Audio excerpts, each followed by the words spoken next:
বন্ধুরা, রেড বা লাল রং আমাদের মধ্যে অনেকেরই খুব প্রিয় একটি রং। আর লাল রঙের যে কোনো পাখি আমাদের চোখের সামনে পড়লে আমরা তা মন ভরে দেখতে থাকি। আসলে বন্ধুরা, লাল রঙের যে কোনো প্রাণী খুবই সুন্দর হয়। এরা যে কোনো রকম পরিবেশে এদের সৌন্দর্যকে ফুটিয়ে তুলতে পারে। তো বন্ধুরা, প্রাণী জগতের আজকের ভিডিওতে আমরা দেখতে চলেছি পৃথিবীর সব থেকে সুন্দর ও অদ্ভুত লাল বর্ণের 5টি পাখি সম্পর্কে কিছু জানা অজানা তথ্য। ভিডিওটি শুরু করার পূর্বে আপনি যদি আমাদের প্রিয় ইউটিউব চ্যানেল প্রাণী জগৎকে সাবস্ক্রাইব না করে থাকেন তাহলে প্লিজ সাবস্ক্রাইব করে বেল আইকন প্রেস করে আমাদের সাথে থাকুন। তো চলুন বন্ধুরা, ভিডিওটি শুরু করা যাক। Number 5, Northern cardinal. বন্ধুরা, নর্দার্ন কার্ডিনাল উত্তর আমেরিকার উত্তর পূর্ব অঞ্চলের একটি বন্য পাখি। এরা সাধারণত জঙ্গল, তৃণভূমি ও জলাশয় ভূমিতে দেখা যায়। এরা মাঝারি আকারে একটি পাখি। বন্ধুরা, এই নর্দার্ন কার্ডিনাল আমেরিকার পাখি হলো বর্তমানে সারা বিশ্ব জুড়ে এদেরকে পালন করা হচ্ছে। এর প্রধান কারণ হচ্ছে লাল বর্ণের শৈল ও মিষ্টি সুরের জন্য এরা সারা বিশ্ব জুড়ে বিখ্যাত।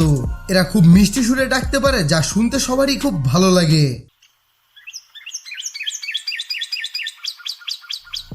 বন্ধুরা, নর্দার্ন কার্ডিনালের শরীর সম্পূর্ণ লাল বর্ণের হলেও এদের মুখের বেশ কিছুটা অংশ কালো রঙের হয়। এই লাল কালোর মিশ্রণে এদেরকে দেখতে অনেক কিউট ও সুন্দর দেখায়। এই নর্দার্ন কার্ডিনালকে অনেকেও লাইভ অ্যাংরি বার্ড বলে থাকে, কারণ এরা দেখতে একেবারে কার্টুনের অ্যাংরি বার্ডের মতোই দেখায়। এরা লম্বায় 20 থেকে 25 সেন্টিমিটার আর ওজনে মাত্র 65 গ্রাম হয়ে থাকে। নাম্বার 4, রেড মুনিয়া। বন্ধুরা, রেড মুনিয়া খুব ছোট পরিসরের একটি পাখির প্রজাতি। এরা দেখতে চড়ুই পাখির মতো।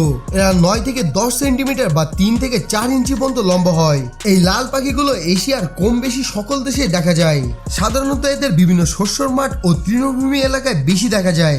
এই লাল মুনিয়া লাল গোলাকার লেজ ও শরীরের রং লালচে সবুজ রঙের আভাস থাকে। আর লাল রঙের পালকের উপরে ছোট ছোট সাদা ফোঁটা থাকায় এদেরকে খুব সহজে চেনা যায়। বন্ধুরা, এরা খুবই চঞ্চল প্রকৃতির পাখি। এদেরকে সব সময় এদিক সেদিক করতে দেখা যায়। এদের ঠোঁটের রং এত বেশি লাল হয় যে প্রথমবার দেখলে আপনার মনে হবে এদের ঠোঁটে কোনো রক্ত লেগে রয়েছে। Number 3, cock of the rock. বন্ধুরা, কক অফ দি রক এদের নামের অর্থ হলো পাহাড়ি মোরগ।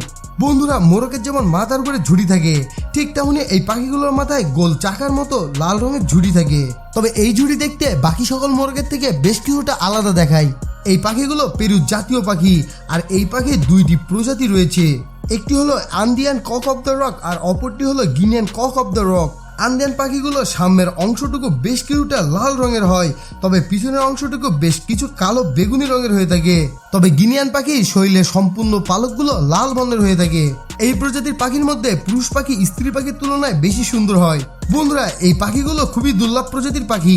পৃথিবীর সব থেকে বড় বা বৃহত্তম জঙ্গল অ্যামাজন জঙ্গলের গহীনে এরা বাস করে, যার ফলে এদের ছবি এবং ভিডিও করা খুবই কঠিন। Number 2, red fire ফিন্স।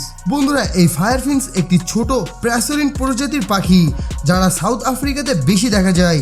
এছাড়াও এদেরকে অস্ট্রেলিয়া, ইন্দোনেশিয়া এবং মালয়েশিয়ায় খুব কম পরিমাণে দেখা যায়। এই পাখিটা তার শরীরে লাল বাদামি রঙের জন্য খুবই পরিচিত। এদের পা, ঠোঁট ও চোখের মণি পর্যন্ত লাল বর্ণের হয়ে থাকে। এরা দৈর্ঘ্যে প্রায় 10 সেন্টিমিটার পর্যন্ত লম্বা হয়। ওজনে মাত্র 20 গ্রামের কম হয়ে থাকে। বন্ধুরা, এই ফায়ার ফিন্স খুবই শান্ত প্রকৃতির একটি পাখি। এদের বাহারি লাল রঙের পালকের জন্য পৃথিবীর অনেক দেশে এদেরকে কেস বার্ড হিসেবে পালন করছে। Number 1, scarlet macaw. বন্ধুরা, স্কারলেট ম্যাকাও দক্ষিণ আমেরিকার একটি বিশাল বড় তোতা পাখি। এই লাল পাখিটি বন্য অঞ্চলে এবং রেইন ফরেস্টে এদের বেশি দেখা যায়। এই পাখিগুলো খুবই বুদ্ধিমান এবং বন্ধুত্বপূর্ণ স্বভাবের হয়ে থাকে। বন্ধুরা, এই স্কারলেট ম্যাকাও শরীরে শুধুমাত্র লাল রঙই নয়, বরং লালের সাথে সাথে আরো অনেক রং এদের শরীরে দেখা যায়। তবে তোতা প্রজাতির পাখিগুলোর মধ্যে সব থেকে বেশি লাল রং এদের শরীরে দেখা যায় বলে এদেরকে লাল রঙের পাখি বলে ধরা হয়। এই স্কারলেট ম্যাকাও খুব ভালো টকিং বার্ড, মানে এরা খুব ভালো কথা বলতে পারে। তো বন্ধুরা, এই ছিল আজকের ভিডিওটি যদি ভালো লেগে থাকে তাহলে প্লিজ একটি লাইক দিবেন, কমেন্টে আপনার মন্তব্য জানাবেন এবং বন্ধুদের মাঝে বেশি বেশি শেয়ার করবেন। আর আপনারা যদি এখন আমাদের প্রিয় ইউটিউব চ্যানেল প্রাণী জগৎকে সাবস্ক্রাইব না করে থাকেন তাহলে প্লিজ সাবস্ক্রাইব করে বেল আইকন প্রেস করে আমাদের সাথে থাকুন। ভিডিওটি শেষ পর্যন্ত দেখার জন্য আপনাকে অসংখ্য ধন্যবাদ।